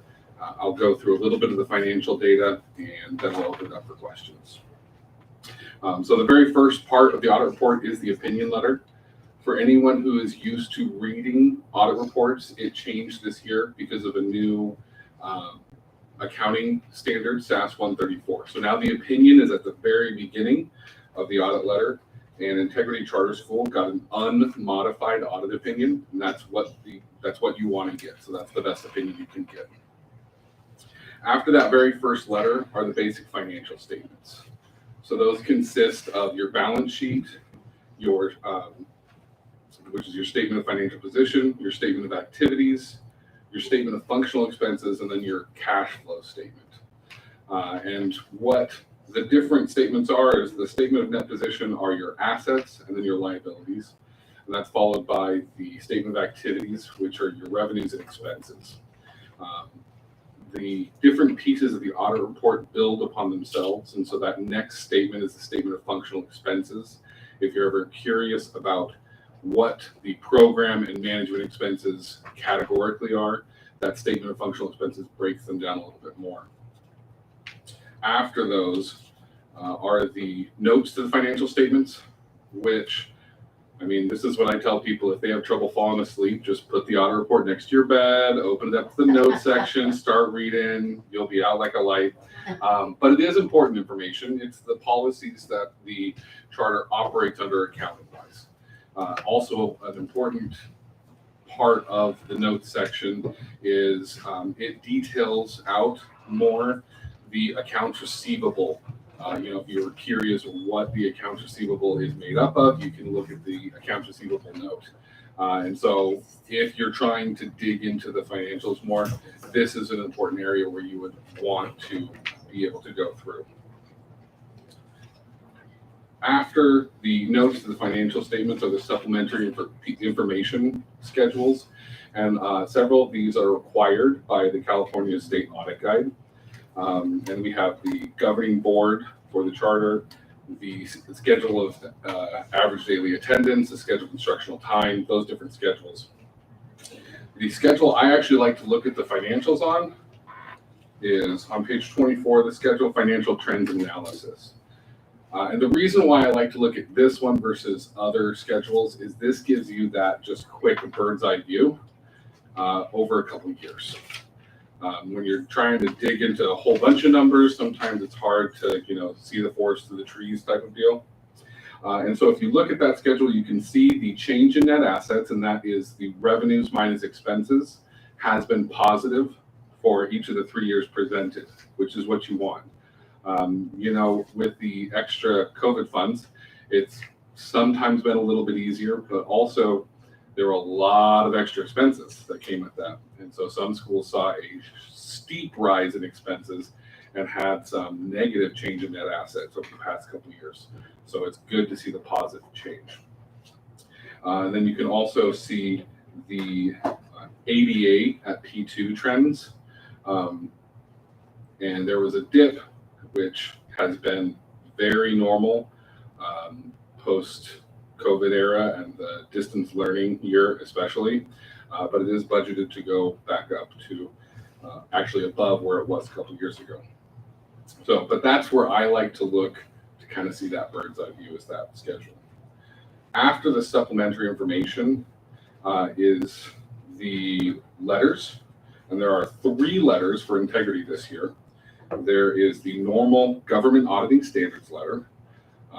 Then there is the federal uniform guidance letter, and that is because this year Integrity Charter went above the $750,000 federal expenditure threshold that triggered a single audit. And there were no findings for that, so that's good. And then finally is the state letter, which is, you'll see the exact same letter in the district report. And those 3 letters are followed by the schedule of auditors' results. And this is where all boards perk up and like, okay, let me have it. So all 3 areas were on modified opinions, and there were no findings to report. I know that's what people like to hear. I do like to say, though, just because findings are not the end of the world. I always like to say it's just an area that we found that can be improved. So whether it happens at a district, whether it happens at a charter, whatever, it's always just an area we can improve upon. And so that is my report on the district or on the charter audit. And if there are any questions, I will take them. Questions, board or staff? They're not easy this time. Thank you. Okay. You also do the next one? I do the next one. Okay, well, you do my part first. 12, presentation and approval of the National School, oh wait, don't we do approve this first? Okay. Do I have a motion? Move to approve Integrity Charter School Audit Report and findings for 21-22. I'll second that. I have a motion by Ms. Gates, a second by Ms. Bettencourt Castaneda. Do we have a vote, please? Judy Sarver? Yes. Ms. Gates? Yes. Ms. Bettencourt Castaneda? Yes. Ms. Sarmiento? Yes. And it passes unanimously. Thank you. Item B, presentation and approval of the National School District Measure HH Bond Audit Report. The Measure HH Bond Audit Report for the 2021-2022 fiscal year was conducted by Wilkinson Hadley King and Co. LLP. A representative from Wilkinson Hadley King will present it to the governing board, and that will be you, Mr. Sproul. Hi, my name is Kevin Sprout. Before you begin, I just want to mention for the record that there are exhibits with your report, for each of these items. I'm sorry, I didn't mention the first one. So this one is exhibit B. Okay. So I won't do my full introduction.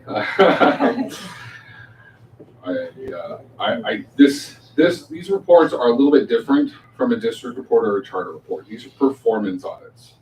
And so they don't have the same requirements as a district or charter audit. And they're set up in an exceptionally similar manner. If you go through, you'll see the balance sheet, that statement of activities, you'll see those same financial statements. But the focus of a bond audit is different. It's less about compliance with the state audit guide, and it's more about compliance with the individual measure that was passed for the district and the normal bond guidelines that are statewide that are supposed to be followed when you have a Prop 39 bond. I do want to mention one thing on the financials. There is still a balance in cash and county treasury for the 2133 bond fund of over $10 million. So one thing as the bond audits go, as that is spent down, it won't, you might start seeing a going concern in the bond audit. That has nothing to do with like the cash or what you can spend. What that is after you've issued all of the possible bonds within a measure and you start getting towards the end of the end of the bonds cycle, then you might start seeing that until the bond is fully closed out. So just future board make aware of that. My main thing that I want to talk about is what we do for a performance audit. So for the bond, we test a majority of the expenditures. And when I say majority, for a normal audit, we will do a high risk and test 60 or more expenditures. For a bond audit, we'll get the listing of all the bond expenditures, and we will select everything over $10,000 or everything over $15,000, typically between 80 and 90%. And this is because of in the past, a lot of measures actually built that into the measure itself. At least 80% had to be tested, at least 85% had to be tested. And we've just kept that as part of what we do in general for bond audits, just to make sure that whether a measure has it or not, we're in compliance with that. And another part is what we call a walkthrough.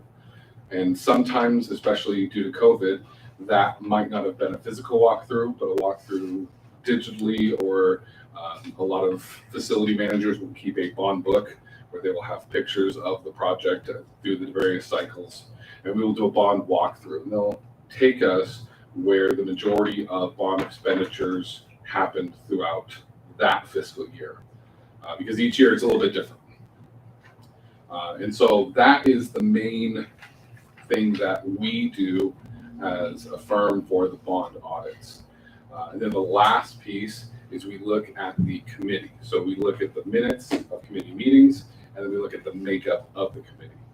And so if you notice on the summary, kind of the intro summary, on page 1, it summarizes the measure HH, and then it has a listing of the committee members.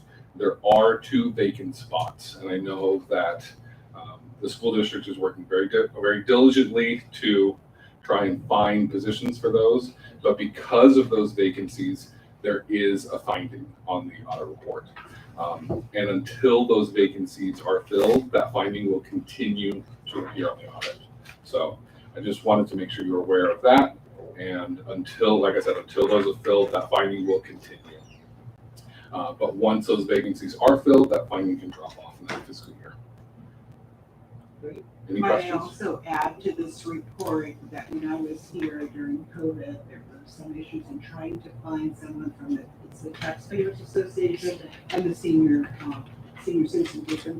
I myself don't want to admit that I'm a senior, so I get it. But on the Taxpayers Association, one of the things that we were told is that we could go outside of the national school district area to find someone, let's say, from the Taxpayers Association that doesn't live here, just so that we can fulfill that requirement. But the board would need to discuss that, and maybe someone at least in the South Bay area who's familiar with this culture, this population, the kinds of things that need to happen. So we'll bring that one back.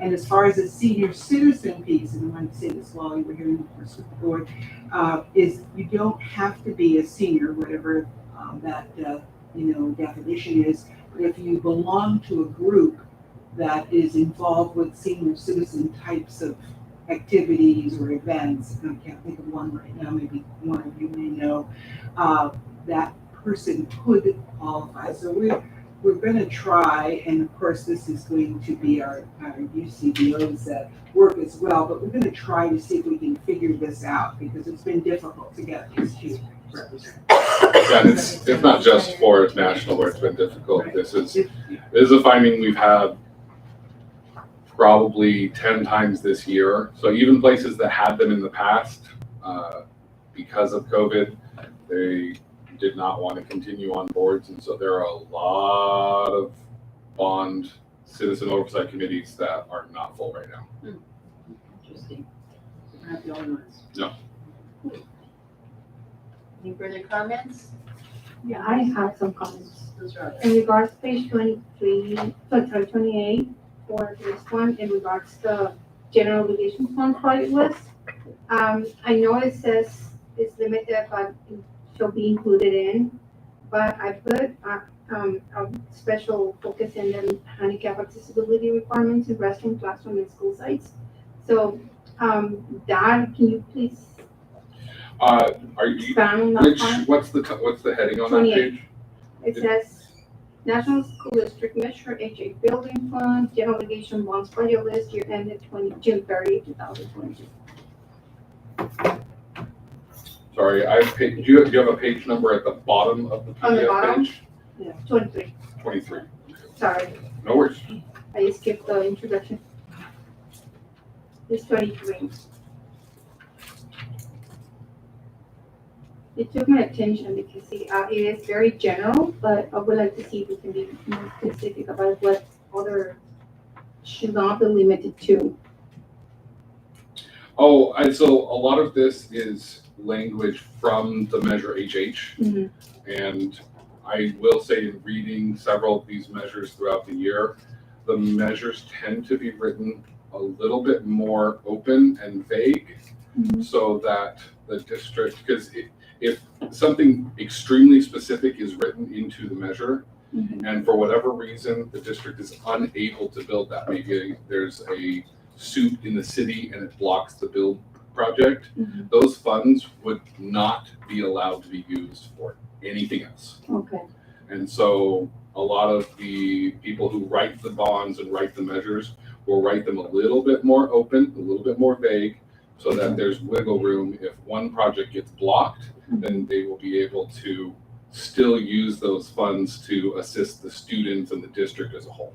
Okay. And also, if Mr. Castillo could clarify, I don't know if that would help. or- Yeah, the list is pretty good. I just said all the bullet points and it looks like we have, because our schools are aging and they were meant for being neighborhood schools, of course, but we need to have more proactive relationship with the city as well because of the traffic and all stuff. But inside of the school is my concern about gender bathrooms, for example, or maybe a safe zone for every school, or any sensory rooms that will require more equipment. And it was not seen in the list, so that's what I was like clarifying the question. Is there anything, Mr. Castillo, that you would like to say to talking about students with disabilities? And your things have been changing over time, and I think that's what he's talking about, and that's what you're talking about. Yeah, so what he was talking about, yeah, is it open, so it's kind of vague, but when it comes down to like accessibility, and we're addressing accessibility, that opens up to which path to travel and things of that nature, so it's not just restrooms. So it's automatically, the restrooms kick in, so we actually have to address the restrooms, make sure they're ADA compliant, as well as water fountains and anything else that's within the path of what, we're creating our playgrounds, for example. So anything that's within that path of travel to get to the playgrounds, all has to be upgraded. And so whether or not it's a restroom or a water fountain, it just depends on what's on that way, but yeah. So regardless of that portion of the bond, what it does say, on that reading that you're talking about, what it does say is that the bond will cover for accessibility, ADA compliance, and things of that nature. And that's where that category would fall in. So that's what we're currently doing right now on 5 sites, and we'll be moving on to the next 5 sites within the next month. All right. Thank you so much. And it might be helpful too when we do get the project manager, when that person's hired to do a bond update, so that we can talk about some of the more specifics. Okay. That clarifies my question. Yes? We have the motion and a second, and we have the vote to approve. Yeah, it's a. Oh, well, then let's have it. I There a move, motion on the floor? I'll move to approve National School District Measure Age Fund Audit Report. Thank you. I have a motion. Is there a second? Was that you, Ms. Bettencourt Castaneda? Yes. Thank you. Ms. Isabel. Yes. Ms. Dean. Yes. Ms. Bettencourt Castañeda. Yes. Ms. Sarmiento. Yes. Mayor Pasadena. Thank you. Thank you all. Thank you. Thank you. Thank you. Okay. Board Cabinet Communications, Ms. Bettencourt Castaneda, let's start with you. Thank you. Wanted to start off by thanking everybody who came here tonight to spoke before us. It's always important to hear the concerns that are happening with at a school sites with their kids and so on. So thank you. It does mean a lot. Wanted to say happy Administrative Professional Day to everybody. But directly to our very own Jocelyn and Vanessa. Vanessa is not here with us today, but she definitely is here in spirit. But thank you for all the work that you do. It doesn't go unnoticed, and you definitely go above and beyond for our district. So thank you so much. Congrats to Ashley Baloo, if I'm saying, from Olivewood School for our District Value Added Volunteer of the Month, or volunteer. I too got tears in my eyes when I was hearing her speak. She was so passionate about what she does, and I thank her for coming back and giving back to her community, her elementary community, because she's definitely making an impact. So thank you to her for what she does. Our student presentation from Olivewood, the Holocaust presentation, I had the opportunity to be there when they were actually in person, and I got to paint a butterfly tile, which I believe is displayed, and it was the most amazing thing to hear the stories And it's very eye-opening, and I really thank our teachers that have led this group to come to our school and really talk to our kids from a different perspective and a different experience. So thank you so much. I know Ms. Vasquez is one that had invited me into her class, and that's where I was able to view or be a part of the presentation. So thank you. Also, the newscasting. I'm so excited. Our kids are, getting out of their comfort zone and really demonstrating their skills that we kind of take for granted. And like Ms. Sarmiento said, is that we get nervous too. Absolutely. So if we can teach the kids to be more comfortable at such a younger age, we're going to have an amazing group of individuals when they become adults and contribute to our community. I'm looking forward to attending the Animated Film Festival this week. I'm going to do my very best to be there, considering my condition, but at least if I can be there for some time, because I'm really excited. And so just wanted to put that out there. Welcome, Dr. Ryan Burke, to the Nisly family. I look forward to working alongside of you, and but Dr. Johnson, don't leave just yet, because we definitely want to make sure we have a good transition. So, but thank you, Dr. Johnson, for coming back and stepping in when we need you once again. And we definitely appreciate it. I know you said earlier that you and a friend that's part, the Holocaust family are not doing good with retirement, but it's okay. You're benefiting from it. But thank you. And thank you to all those that presented. I'm excited about the after school program, and I know this has been something that I've been hounding people about, and I'm excited to see additional supports and activities for our kids. It's not like it used to be, and we need to make sure we grow that program. So thank you for all those that have been involved and have worked very hard to get to this point. I know we still have some work to do, but I know that it's in good hands. And for me, that's it. Oh, welcome to our new employees as well. So I know not everyone was here, but welcome to the NSD family. Thank you. Thank you. Mrs. Raga. Okay. Oh, shoot, I got a long list of shout outs and comments about this. Guess what? We're almost on the last few weeks of school year, so which is exciting not for you, but for the students. I know you work after hours in here, and that's part of your commitments. But hang in there. We're gonna do great on the student testing. So we start preparations for that one. So I want to wish the best luck for the teachers and the students as well, because we need to get them prepared. Recommend the parents to don't put the stress into students. They can do great, feed them well. So wish the best of luck for myself. And I would like to congratulate and have a shout out to Dr. Crash, Dr. Brady, and Dr. Vargas, who are running this successful roundtables for the parents for special ed.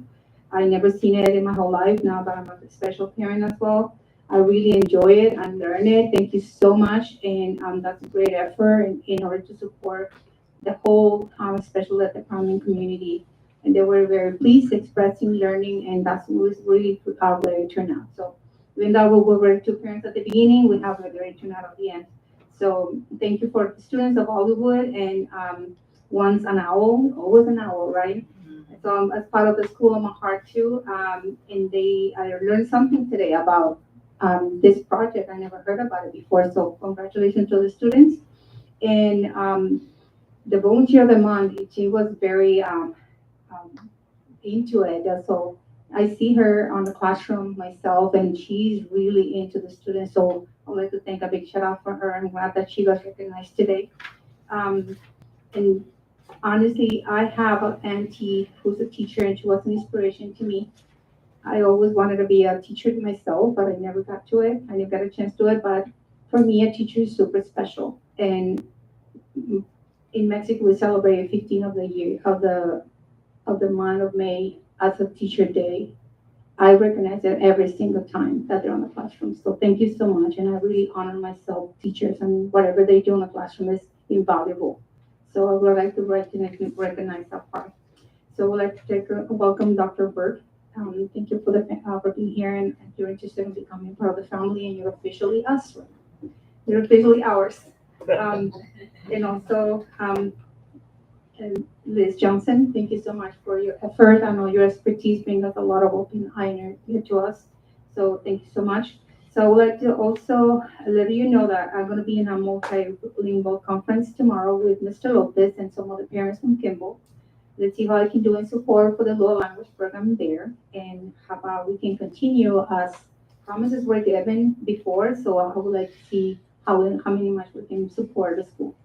And thank you so much. And I would like to be shouting out to Mr. Vine. In the morning we have pretty good awareness and as awards assembly, and I was very rewarding my kiddos in there, and especially my son that got Student of the Month by the first time on his school year. So he got it. I was so excited, and he was very encouraged to continue and said, "Mom, I want to be an inventor now that I have an award." So those were his words, and thank you so much for the team. And for that, I wish everybody a good night. Thank you. Ms. Gates? Good evening to everybody. Yes, we are looking at testing, and that is always its own bear. So I encourage students and teachers to all take a deep breath and remember that you have spent over about 150 days learning. Right. Sorry, 151, correction from the audience. But You're good at math, not us. but in it's always this balance, because we want you to do your rock star best. We really do. But we also want you to remember that you've been showing us all year long what you have learned and what you can do. So please take a deep breath and remember that you've already been telling us all the things that you've learned. Do it one more time during this test. Don't be afraid to check in with your teacher for encouragement. That's important. They can't give you answers, but they sure can, and tell you that they believe in you. So check in with your teachers. And teachers, we know how hard you work. We understand that. So good luck with the testing. I want to thank the 40 or so teachers who came tonight for being here. And the thing that catches me is with the sixth graders, as they presented, the newscasting is fun and its potential and all the beauty of that. There is that. But you and I both know that there are spaces in our country where these conversations of Holocaust and injustices are being stifled, or they're turning it into a war for teachers to speak with their students about the honesty of where we have done wrong to people. And so it is becoming an act of courage to take that on in your classroom. So I want to thank our teachers who are doing those things and pointing out to our kids that sometimes what we do is ugly too. So what can we learn there? And how can we be better than the people who were here before us? And how can we do better than was done to others in the past? And teach us that it's our job to do it. So thank you again for taking those challenges on. I do want to mention that I'm not sure the right word to use. Our SRO officer, our Ortiz, couple weeks ago met me outside. You can't escape sometimes when you live this close to the office, with pancake breakfast for the Shop with a Cop. Yep, there was a pancake breakfast this last weekend, and just want to say and remind that thankful for our SRO officers and the role they play in the fact that they also keep lifting up our kids. Good luck to the IT department during testing. Ha! Because you know how many phone calls they get. To Dr. Burke and the rest of our new family members, thank you for joining us. We're looking forward to developing that relationship. There you go. Thank you. Dr. Johnson. Well, it's really been a joy coming back to National. I flunked retirement, and so it's a joy being around. So I was here for, I think, 19 months during COVID, and so I got to know a lot of people. So it was great to hug people because I'm a hugger, and now you can do that post-COVID. See the smiles on their faces and do anything I can technically supportive until Dr. Burke gets here, and hopefully support him with a great transition, because I got a chance to spend some time with you last week, and you're going to be fabulous. It's a wonderful district to be in. I filled up a little bit tonight too over the Holocaust, because I know Sonia very, very well, Olbaum. She was my teacher in Santee. And she lives right down the street from me, and so I've been over her house and heard about the Holocaust because her father was part of that, has all the scars. So it was just it was a coincidence, and it filled my heart to see that she came to the school district. And so sometime you may want to meet her. She's phenomenal teacher, obviously retired now. She's long retirement too, but and get to hear directly maybe her story some evening presentation. She's just wonderful. So it was great, but wonderful to be here with all of you, and I hope I do you well. Thank you. Thank you. Dr. Kevin. I want to thank the students at Olivewood School for all of their great information presentation tonight. It was really touching, and I'm so glad that they're covering that topic and really moving forward on how we should treat each other and some of the lessons learned from that experience. I also want to thank Ashley Balo for giving back as a value-added volunteer. She was just great, and I'm always amazed at all of our volunteers. It really touched my heart, her speech. I do want to say Happy Administrative Professionals Day. I have to give a shout out to my administrative assistant, Griselda Aispudo. She's wonderful. Awesome. And she is retiring this year, so congratulations. We do have a job fair Saturday. I think I mentioned that last time. We have a job fair, and it's all throughout the county. You'll probably hear about it on the news. It's going to be at Liberty Station from about 8 to 12. And I also want to welcome Dr. Burke and all of our new employees. And I used to oversee the after-school program, so I'm really touched by the information and all the activities and field trips and things that, some of those things as a parent, sometimes we have to pay for those things, and it's just so awesome. What a great experience that our families get to experience that at no cost. And then I want to thank Dr. Johnson for being a great partner. It's been really wonderful working with her the last couple of weeks, and so thank you. And then I also want to thank our NCETA partners for coming out tonight and really speaking on the issues that they are facing. And we definitely look forward to a collaborative bargaining sessions coming up. So thank you. Dr. Kraft. I would like to wish all of our students and our teachers good luck, although they won't need it because, like you said, they have shined all year as this testing season comes up and as we're starting to wind down the year. And thank them for all that they do and continue to do. Would like to acknowledge and celebrate the presentations we saw tonight, the thoughts, the messaging, the little sixth graders I know, and the heavy topic and their ability to really synthesize it and present it in a way that really touched so many people. And then, of course, Reach. Very, very pleased with the direction we continue to go to offer our families the best that we can. Would like to welcome all the new employees and our new partner in crime, Dr. Burke. And then I want to do a special shout out. Did he leave? Yes. Oh, he's hiding. I wanted to thank Mr. Ed Castillo.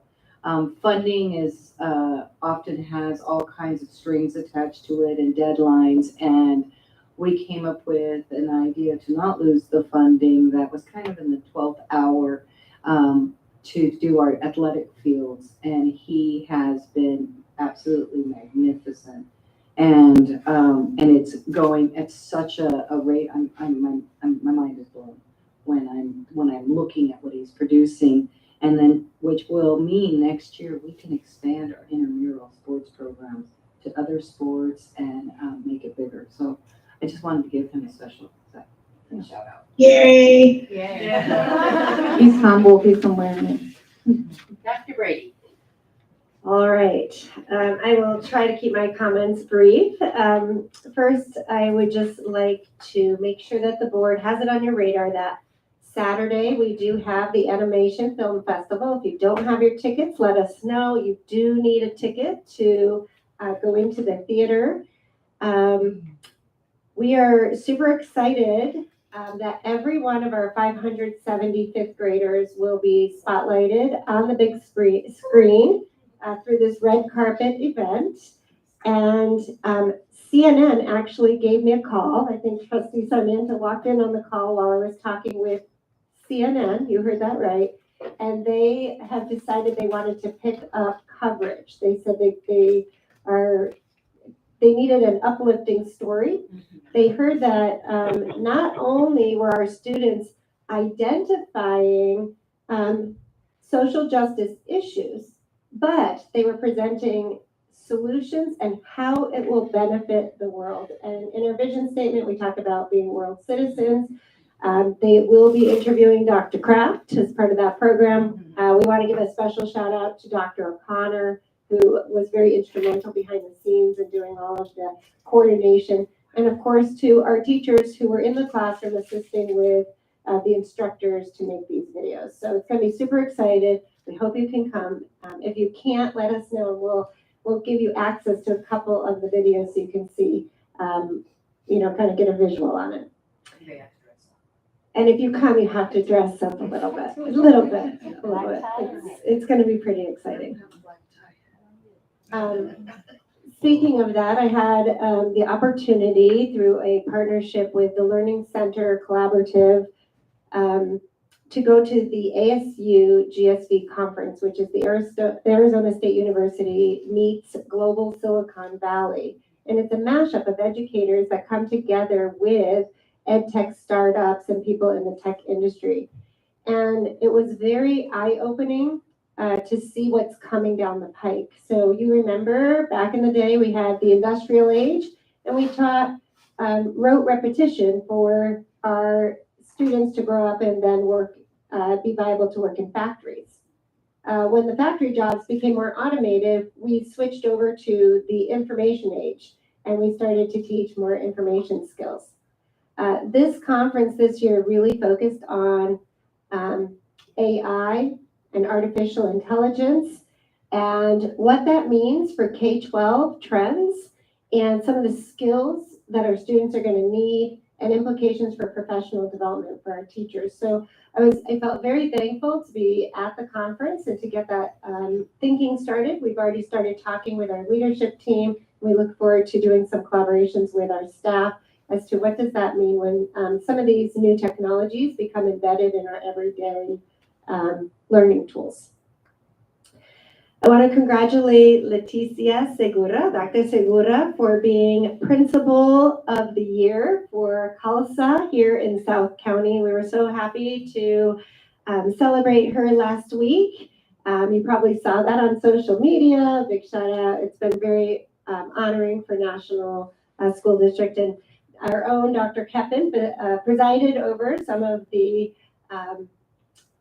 activities that night. So it was nice. I think you even got to announce her, right? So that, the Superintendent of the Year, which goes to our Dr. Eduardo Reyes in South County here, Chula Vista. So we're excited. No, that was in the memo. Sorry. No, wasn't he just promoted? Oh, wasn't he just, yes, yes. He's a newbie. Yes, he's a newbie, an honor. Yes. Doing good things. I want to say happy Administrative Professional Day to Jocelyn and to Vanessa, who's probably watching our board meeting. So you can all say hello to her. And to all of our administrative assistants throughout the districts, at the schools, and here at the district office. We all know the truth, and we know who's behind the scenes helping us every single day to make sure that things get done. You're a brain, you help remind us, you get us to places on time, and you make us look really smart. So thank you for all that you do. We do really, really appreciate you. And we look forward to celebrating all of our staff that will be honored on May 3rd at our special board meeting at Rancho de la Nacion. We'll be doing our staff recognitions from 4 to 6 p.m.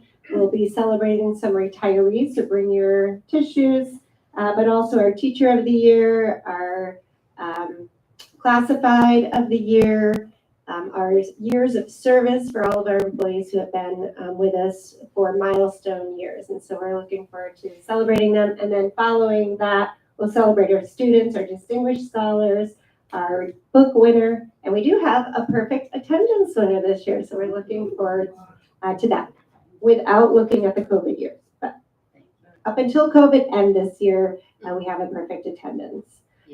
You heard that Francisco Lopez will be at the dual immersion or the dual language conference. He was actually singled out as a principal best model school for dual immersion. And so he will be on a panel speaking about the successes of Kimball School. So we're proud of that. And his entire leadership team, thanks to Dr. Kraft for supporting that, will be joining him at the conference. And we're proud to talk about the successes and the journey to that dual immersion school. Someone record that? We can ask, we can try to get that recorded. So we'll look into that. Mm-hmm. And of course, this month we look forward to honoring our classified staff, our certificated staff, and our administrators. And you know, the board and executive cabinet always have a little gift. And so we won't show them, but this is, Maria, I'll show you offline. This is to, capture all the power that everybody has. And we will be giving that to everybody as a thank you, a token of how we value our staff. And just again, welcome to Dr. Burke. We're excited to have you. Hopefully you got a little taste of what's coming. And we already have, I think Dr. Johnson's making a very long list for you. So with that, we'll catch you up to speed when you get here. Thank you. And I typically don't add on because everything that needs to be said has been said, and some even more eloquently than I ever could. But Dr. Vick, I understand you start May 8th, is that correct? May 8th, correct. Okay, so everybody knows that. Make your list out now. I don't have that much paper. Okay, well, so get to work, buddy. And with that, meeting adjourned. Thank you.